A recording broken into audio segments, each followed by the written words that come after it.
One of the next steps is to create the center of the table. Eventually there will be a big hole in the middle for an umbrella, but I will do that at the very last minute because I can then use this center pin here, this center hole, to route all the way around the table. So this is kind of critical because I will be able to, once this is on the jig on the table there, I'll be able to put all the slats, like this old one here, in the jig on the rings, and then I'll be able to route the outside to the correct radius.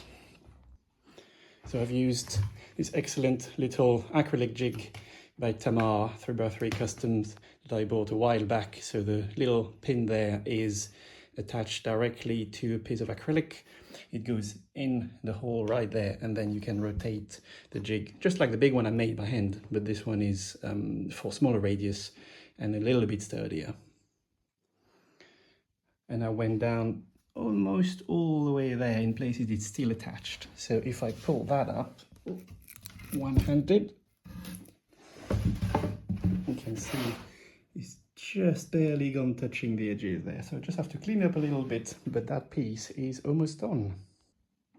More router fun coming. I have to create a groove all the way around here, slightly off from the top, because the slats, this will be the slat material, will slot in, be flush with the top, but the bottom will be inserted inside the edge of the centerpiece.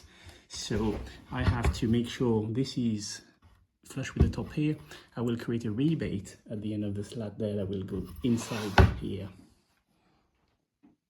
So this obviously made a complete mess of the workshop because dust collision on this sort of cut doesn't work at all. And I've had to do a few scary bits here because the grain running the other direction have to go this way, which is a climb cut. So I took shallow passes and it eventually worked out.